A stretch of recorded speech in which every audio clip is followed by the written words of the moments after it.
लोगों के जीवन में विरोधाभास होता है और व्यक्ति को अपना विरोधाभास जीतना पड़ता है। तो वो कैसे होगा?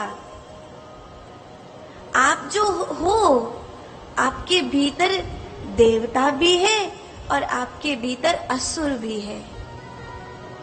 आपने असुर को ज्यादा भाव दिया है या देवता को ज्यादा भाव दिया है, इसी पर आपका स्वभाव डिपेंड करता है, आपका जीवन डिपेंड करता है। बुरे से बुरे आदमी भी आप हो सकते हो और एक अच्छे से अच्छे आदमी भी आप हो सकते हो। दोनों ही संभावना है आपकी। भगवान ने तो आपको कोरा कागज बना करके भेजा है। ये संभावनाएं आपकी हैं। आप किस ओर ढरकते हो? आप जीवात्मा हो। आप अगर एक कदम माया की ओर चले गए तो आप प्रेतात्मा हो जाओगे, और आप एक कदम परमात्मा की ओर चले गए तो आप महात्मा हो जाओगे। बीच में है हम सब। हम सब को मध्य में रखा गया है। इसलिए तो कहते हैं जिंदगी को कभी अति में नहीं जिया जा सकता। जिंदगी को जब भी जिया जाएगा मध्य में जिया जाएगा। तभी तो भगवान कृष्ण आए तो रात्रि के मध्य में और भगवान राम आए तो दिन के मध्य में। ये दोनों ही मध्यस्थता सिखाने के लिए आए हैं। भगवान कृष्ण ने मुस्कुराता हुआ धर्म सिखाया है। धर्म और उदासी के बीच में मध्यस्थता कैसे बनाई जाए ये सिखाया है। और भगवान कृष्ण ने, भगवान राम ने मर्यादा पुरुषोत्तम का जो आचरण करके वो जीवन और मृत्यु के बीच में कैसे मध्यस्थता बनाई जाए वो सिखाया है। एक ने जीवन और मृत्यु के मध्य में कैसे जिया जाए वो सिखाया है, और एक ने अध्यात्म में कैसे जिया जाए वो सिखाया है। और यही कारण है कि सारी दुनिया में सबसे प्रचलित अगर कोई ग्रंथ है, सारी दुनिया में सबसे प्रशंसा पाने वाला अगर कोई ग्रंथ है, तो शायद आप जानते हो वो कौन सा है। कौन सा है? श्रीमद् भगवत गीता। चाहे देश में रहने वाला हो या विदेश में रहने वाला हो, जिसने भी गीता जी को पढ़ा है उसने एक ही बात कही है कि न कृष्ण जैसा कभी बोल पाया और न शायद कृष्ण जैसा कभी कोई बोल पाएगा। मात्र 700 श्लोक हैं। मात्र 700 श्लोक में जिंदगी की हर कड़ी को कह दिया गया है। और शायद जितने भाष्य गीता और रामायण पे लिखे गए हैं उतने भाष्य और किसी पर नहीं लिखे गए हैं। बहुत परिभाषाएं हुई हैं गीता जी की। प्रत्येक महापुरुष ने अपने ढंग से गीता जी की महिमा को गाया है। तो कृष्ण वो हैं जिन्होंने वस्तुतः धर्म सिखाया। ये मेरे देश का दुर्भाग्य है कि लोगों ने कृष्ण को भी नहीं छोड़ा, उनको भी नौटंकी बना के रख दिया। अपने ही भगवान की अपने आप मजाक उड़वाई है हमारे धर्म वालों ने। कोई क्या कर सकता है?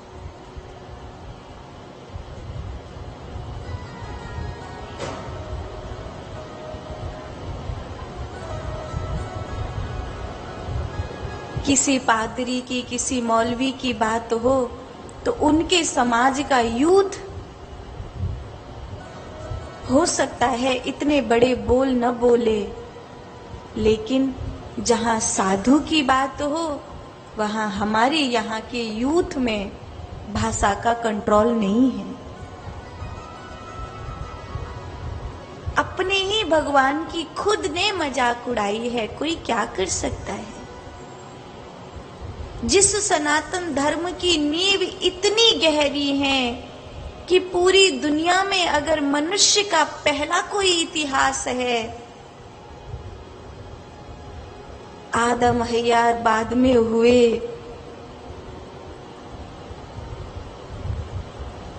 वो सब बाद में हुए। किसी का 2000 वर्ष का इतिहास है तो किसी का 1400-1500 वर्ष का इतिहास है, लेकिन एक आपके पास वो इतिहास है जो करोड़ों वर्ष पुराना है।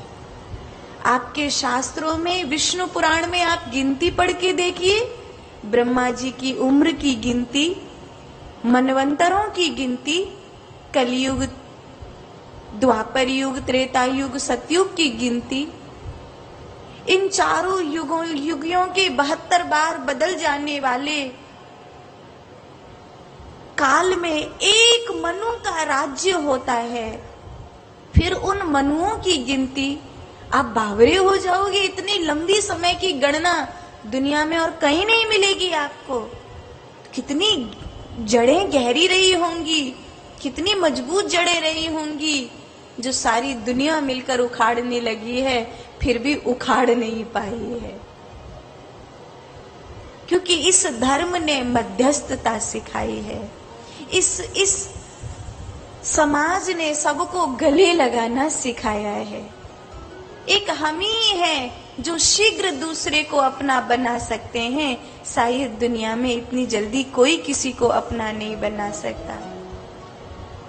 और मुझे ऐसा लगता है अगर गलत हो तो आप मेरी बात को स्वीकार करने के लिए बाध्य नहीं है। मुझे ऐसा लगता है जब से ये सरनेम की परंपरा चली है ना, तब से कुछ ज्यादा बंटवारे हुए हैं, क्योंकि हमारे पुराणों में, हमारे ग्रंथों में किसी के पीछे सरनेम नहीं लगाया जा। परशुराम जी आए तो कोई कह रहा है परशुराम शर्मा आ गए। परशुराम जी आए हैं, बस उतना ही काफी है।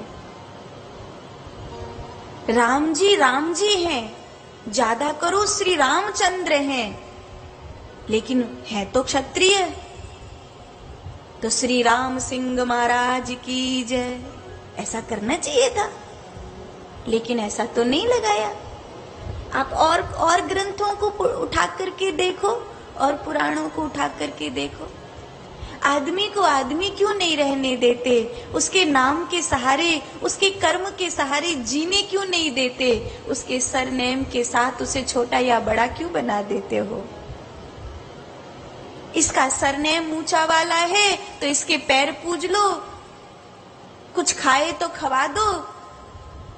इसका सरनेम नीचा वाला है, छुप मत जाइए मोते, दूर। ये क्या बात हुई? और ऐसे करके एक समय था जब बिल्कुल सरनेम हावी नहीं था, तो एक कास्ट को हावी कर दिया गया, वो भी गलत था। और अब एक समय है जो पूरी राजनीति एक ही चीज से भरी हुई है कि जो वहां से आया है उसका वोट बैंक पक्का, और जो वहां से आया है उसकी वोट बैंक सोची जाएगी। ये क्या मतलब हुआ? क्या सारे सत्ताधीश जरूरी है कि उसी कास्ट से आए जिसे समाज में धिक्कारा गया है? नहीं, ये बात तो गलत है। राजनीति में सबसे ज्यादा अगर कुछ चीज हावी है तो वो जातिवाद है, और ये देश के लिए हानिकारक है, क्योंकि राजनीति में सबसे ज्यादा कुछ हावी होना चाहिए तो वो होना चाहिए राष्ट्रवाद, और लोगों को सुख देने के लिए विकासवाद। सबसे ज्यादा ये हावी होना चाहिए, लेकिन ऐसा कुछ भी नहीं है। सबसे ज्यादा हावी है सबके अपने अपने स्वार्थ, अपनी अपनी जाति। मध्यस्थ में क्यों नहीं जीते हो? न एक को इतना बड़ा बनाओ कि वो सर पे चढ़ के कुछ भी करे, न एक को इतना छोटा बनाओ कि बेचारा जीते जी मरी जाए। मध्य में रहने दो। क्या जरूरत है सरनेम के घमंड के साथ जीना। व्यक्ति के नाम को खालिस नाम रहने दो, अच्छा लगता है, बहुत अच्छा लगता है। मेरे नाम के पीछे ये वाला टाइटल है, मेरे नाम के पीछे वो वाला टाइटल है। पुराण में ऐसा नहीं था। भगवान कृष्ण ने धर्म की मध्यस्थता को सिखाया और राम जी ने जीवन और मृत्यु के बीच में एक कला जो है उसकी मध्यस्थता सिखाई।